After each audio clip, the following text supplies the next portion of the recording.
इस देश में हुनर की इज्जत है ही नहीं। जिसके पास स्किल है, जिसके पास हुनर है, जो काम करना जानता है, उसकी इज्जत है ही नहीं।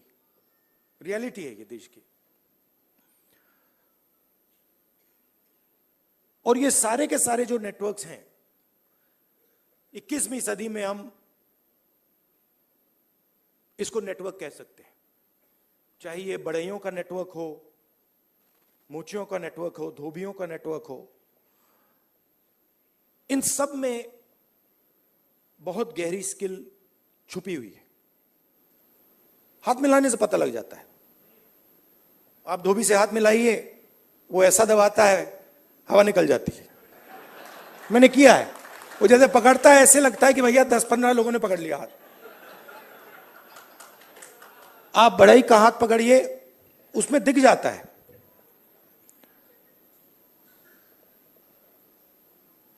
और फिर मैंने मोची भाई से बात की, और मैं जो सिस्टम में काम करते हैं उनसे भी बात करता हूं, तो मुझे अंदर से दिखता है, बाहर से भी दिखता है। तो फिर जब मैं उनके साथ बैठा था, मुझे एक बात याद आई। यूपीए की सरकार थी और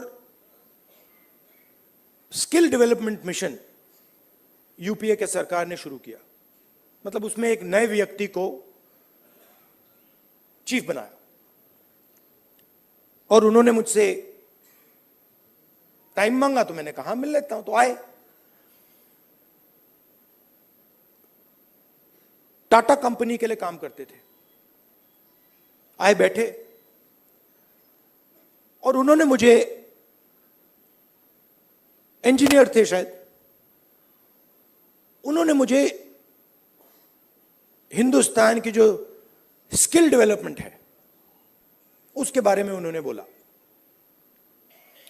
मैं सुना, आधा घंटा बोले कि हम आईटीआई बनाएंगे, आईटीआई में लोगों को ट्रेनर बनाएंगे। ये पूरा उन्होंने डिस्कशन किया। मैं सुन रहा था, और फिर मैंने उनसे सवाल पूछा। मैंने कहा, देखिए, आप आईटीआई में ट्रेनर लाते हो, वो बढ़ई को कारपेंटरी सिखाता है, प्लम्बर बनाता है, मगर आपने एक बात कभी सोची? कहते हैं क्या? कि आप कह रहे हो स्किल डेवलपमेंट, मगर हिंदुस्तान में स्किल की तो कोई कमी नहीं है। मतलब आप आईटीआई में बढ़ई तैयार कर रहे हो, मगर हिंदुस्तान में लाखों बढ़ई हैं, उनसे आप क्यों नहीं ट्रेनिंग कराते?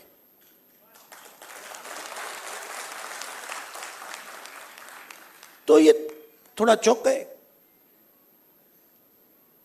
मतलब, मैंने कहा, मतलब बता देता हूं। मान लीजिए आपको नाई ट्रेन करने हैं, आप सर्टिफिकेशन सेंटर खोल दीजिए। हर डिस्ट्रिक्ट में आप एक सर्टिफिकेशन सेंटर खोल दीजिए, और उत्तर प्रदेश के हर नाई को कह दीजिए, देखिए भैया, आप गुरु हो, आप शिष्य लो, उनको तैयार करो, अपनी दुकान में तैयार करो, और फिर उनको सर्टिफाई करो। अगर आपके जो शिष्य हैं सर्टिफाई हो जाएंगे, आपको हम 100, 200, 500, 1000 रुपए बैंक अकाउंट में डाल देंगे। मतलब जो स्किल का नेटवर्क है, उसका प्रयोग क्यों नहीं करते आप? बिल्कुल चुप हो गए।